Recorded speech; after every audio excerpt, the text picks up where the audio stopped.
مرحلہ بہت حد تک طے ہو گیا, IMF کے ساتھ ہمارا معاہدہ ہو جائے بورڈ میں, یہ کوئی فخریہ بات نہیں ہے. میں آپ کو صدق دل سے کہہ رہا ہوں, یہ انتہائی لمحہ فکریہ ہے کہ ہم کب تک IMF کے پاس جاتے رہیں گے اور کب تک یہ زنجیریں ہمارے پاؤں میں بندھی رہیں گی. یہ اگر زنجیریں ہم نے کاٹنی ہیں اور توڑنی ہیں تو پھر ہمیں اپنی پوری جو اجتماعی صلاحیت ہے اس قوم کی, اس کو بروئے کار لانا ہوگا, اور تمام مسائل ہمیں اپنی نوجوان نسل تعلیم کے لیے ان کے قدموں میں نچھاور کرنے ہوں گے. اس کے بغیر یہ آگے ترقی نہیں کر سکتا.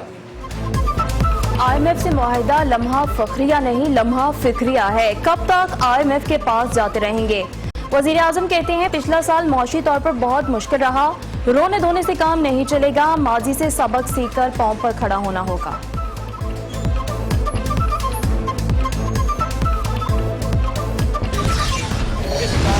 ہے انتہائی مشکلات تھیں, بہت مشکلات تھی, چیلنجز تھے. ہماری معاش جو کہ IMF کی وجہ سے ہمیں دوبارہ IMF کے پاس جانا پڑا. میں آپ کو یہ کہنا چاہتا ہوں کہ IMF کو ہم نے یہ پروگرام خوشی سے قبول نہیں کیا, مجبوری قبول کیا ہے. لیکن میں آپ سے آج پشاور کے عظیم بزرگوں, بھائیوں اور بہنوں, میں آپ کو آج گواہ بنا کر کہتا ہوں کہ اگر ہم نے مل کر, سب نے مل کر اگر پاکستان کی خدمت کرنے کا فیصلہ کر لیا تو خدا کی قسم پاکستان اپنے پاؤں پہ کھڑا ہوگا, غربت کا خاتمہ ہوگا, خوشحالی ہوگی. اور اگر ہم نے قرضوں سے جان چھڑانی ہے, اگر ہم نے بیکاری پن کا خاتمہ کرنا ہے تو پھر ہمیں اپنے پاؤں پہ کھڑا ہونا ہوگا. وہ خدا کے فضل و کرم سے زراعت پاکستان کی معیشت کو بدل کے رکھ دے گی.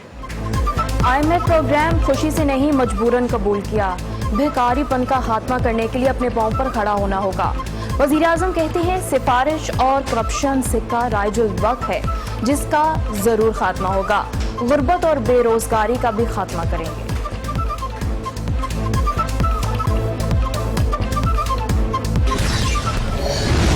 اور یہ پاکستان کے فارن ایکسچینج ریزروز میں بالکل سیدھا یعنی ایک اضافہ ہوگا. الحمدللہ ہمارے قریباً ریزرو جو اس جمعے کو کلوز ہوئے تھے وہ 10 بلین سے کم تھے, قریباً 9.67 کے قریب. تو آپ سمجھیں کہ وہ 11.67 کے قریب. لیکن جو ہر جمعے کو جو ریزروز کی اناؤنسمنٹ ہوتی ہے اس میں یہ $2 بلین جو ہے وہ انشاءاللہ اس جمعے سے ریفلیکٹ ہوں گے اور یہ اسٹیٹ بینک کے ریزروز میں شامل ہو جائیں گے. اللہ تعالیٰ پاکستان کا حامی و ناصر ہو, اور انشاءاللہ میں سمجھتا ہوں کہ آنے والے دنوں میں مزید اچھی ڈیولپمنٹس ہوں گی اور پاکستان کے جو معاشی معاملات ہیں وہ اسٹیبلٹی پر قریباً آ چکے ہیں, اور انشاءاللہ یہ بہتری کی طرف اور گروتھ کی طرف اس کا سفر انشاءاللہ رواں دواں ہوگا.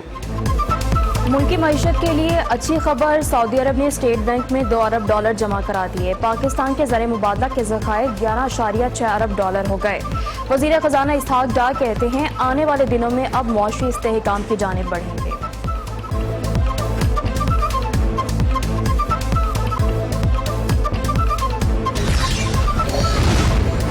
سعودی عرب سے $2 ارب کا ڈپازٹ, اسٹاک مارکیٹ تیز. KSE 100 انڈیکس 45,000 پوائنٹس کی حد عبور کر گیا.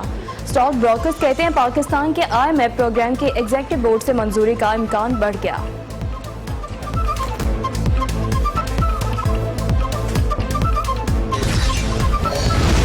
روپے کی قدر میں بہتری, امریکی ڈالر کی قیمت میں کمی. انٹر بینک میں امریکی کرنسی کی قیمت $1.23 کم. انٹر بینک میں ڈالر $278.57 پر بند. اوپن مارکیٹ میں بھی ڈالر $1 سستا $282 میں فروخت.